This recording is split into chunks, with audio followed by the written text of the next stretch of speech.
Begin on how to open the eyes, how to take a life in which to close your physical eyes.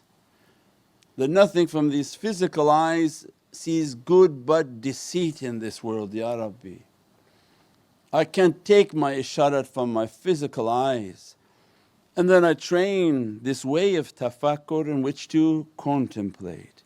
I listen to the salawats, I close off my ears, I begin to make my tafakkur and my contemplation, and that, Ya Rabbi, I want to be in the Divinely Presence, I want to be in the presence of Holy Kaaba, I want to be in the presence of Rawza Sharif, in the presence of Sayyidina Muhammad. And they train and they train and they train until Allah sees sincerity in their eyes. They have clean eyes.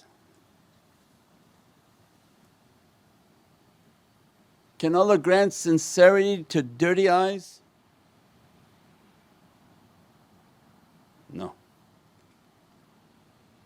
Eyes that are just hungry for everything,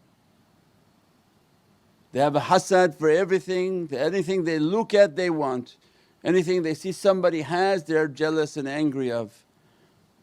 Their eyes are trying to eat everything, absorb everything. And then the very wicked whom have wicked and dirty eyes, evil eyes. Allah doesn't open for that any eye. Means then the training is that they heard, they practiced, they listened, they pushed away shaitan, they pushed away waswas, they purify their hearing in which Allah begins to grant a sincerity in their hearing. They hear their consciousness, they hear the proximity to their shaykh and to their training. They hear the talks and the reality of the talk that comes into their heart, and as a result they spend much time closing their eyes. Like being in a qabr, that their life like they're dead. When they make their salah, at the end of the salah they sit for tafakkur, and that they train not to see, to empty the eyes. And in their training they realize that when they saw too much it made their meditation even more difficult. Because as soon as you close your eyes all you see are the bad and nasty images that run through your eyes. So then they train themselves not to see like that, to clean their eyes, clean their vision. And as a result of clean eyes, the tariqah comes and says, keep your nazar on your qadam, keep your eyes on your path. Means what? On your goal, you're about to go to the grave, make sure you're good with Allah. And when they clean their eyes and made istighfar and clean and make istighfar, and then they ask, when the eyes became cleaner and cleaner and cleaner, Ya Rabbi, I want to be in the presence of Sayyidina Muhammad. Grant me the visualization of Rawza Sharif and Madinat al-Munawwara, and that I'm just sitting at this Sharif, Rawza Sharif. And keep myself in that company, keep the company of my shaykh.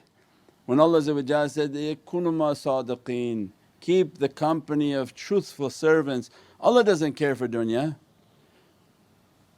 He's making reference to the world of light. When Allah's Divinely speech is not for this dunya. When Allah is teaching us, kunu ma sadiqeen, keep the company of truthful servants. You think it's for the physical world only?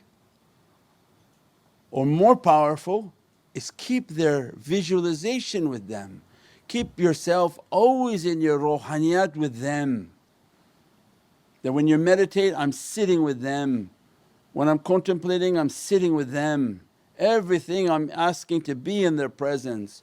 Why? Because if I meditate alone, I begin to lie to myself. How were you today? I was really good. What? Did you do anything wrong? Absolutely not, I'm a great guy. Now visualize the shaykh is in front of you and say, do you know and I don't know? And I'm nothing, I want to do my awrad, I want to contemplate, inspire within my heart what I did wrong, and everything will begin to reflect onto you. You said this wrong, you did this wrong, you thought this wrong. Because Allah described them. When you pass these graves, say, don't think they're dead, they're very much alive.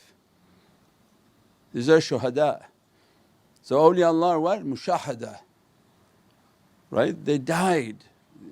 When you die, Allah becomes your hearing, Allah becomes your seeing. That's a description of somebody whom operates with their soul, not their body.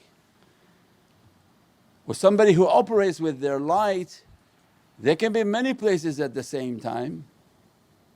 So they would darken the room and put a box, and then in this dark room in the box they have a candle,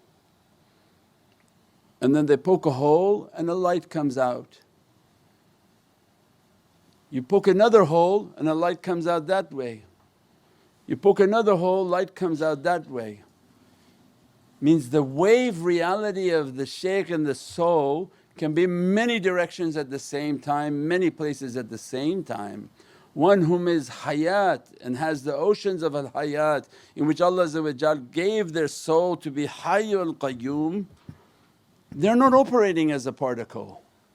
Later you find out in quantum physics, everything has a wave reality. We only see the particle version of that. So it means their lights are everywhere. As soon as I meditate and contemplate, I'm asking for one of the truth onto my heart and soul. Worshipness is for Allah, but Allah ordered, keep their companionship. Just like when you're with the imam and making salah, you're praying to Allah but with the imam, because their light is